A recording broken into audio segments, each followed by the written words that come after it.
and travel. Hello amigos, Ceci here from Indialantic, Florida. Today I want to talk to you about something very important. Money. When you're traveling, how do you manage money? So let's talk about cash and let's talk about credit cards. So starting by the cash, I do not advise to bring a lot of cash. The cash that you need to bring for a European trip, especially European trip, which is what I specialize, but of course for any trip in general. It's important to bring cash just for tips.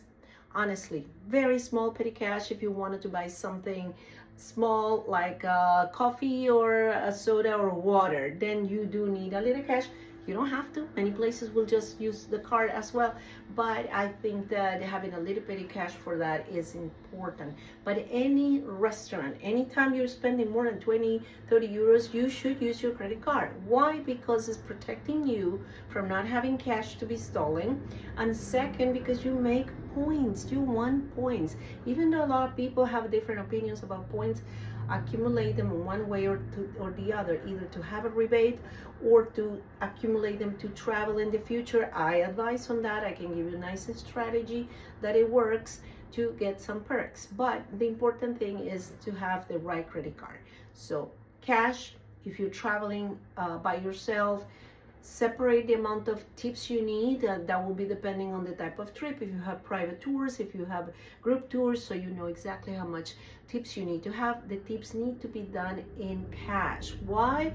Because you cannot pay a tip in a credit card because that person is gonna be paying 50% in taxes. So if you want to tip $20, they're gonna get only 10. So it is very, very important to do that, to have. I actually bring two wallets, one for the tips, one for me. Now, credit cards. In the credit cards, I do have another older video that I make about this, still relevant, but just an update.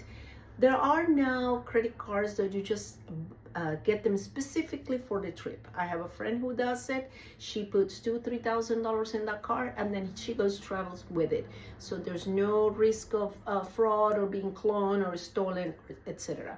Credit cards now, they are finally getting smarter because it was really hard to see how much credit cards were slammed with fraud because the clients don't. As soon as you immediately call your company and they freeze it, etc., you're not liable, depending on your credit card again.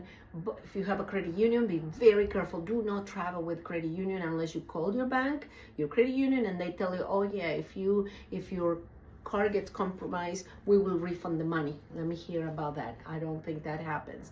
But in a credit card, major credit cards like American Express, Visa, MasterCard, they do have a lot of protection for you when you travel. So that is why I believe it's very safe to travel with credit cards. Now, not all credit cards.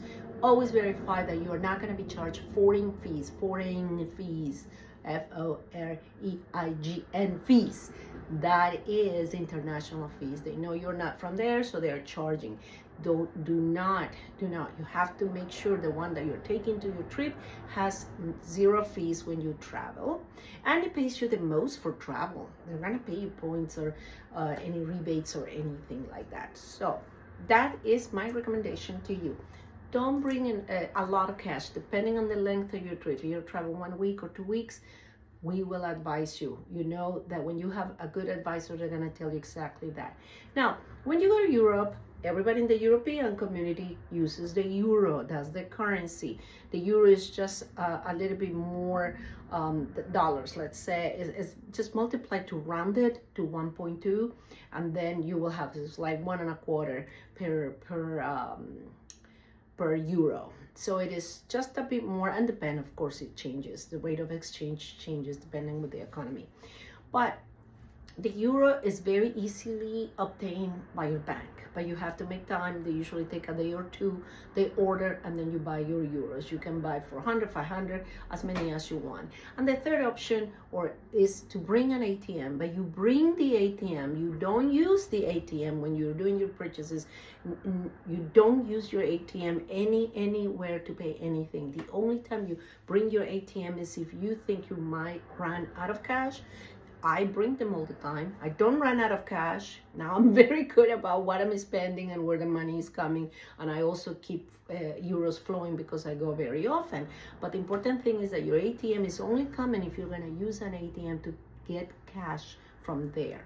So using it in a bank, when you go with my tours, my drivers will take you there safely to take some money from a bank, not an ATM on the streets, not a house of exchange. You go to the bank. Inside the bank, usually they have the tellers, the ATMs, and then you get cash from there if you run out, if you just happen to run out. But if you are like me, use your card for everything. If they don't take your card, don't buy it, don't do it.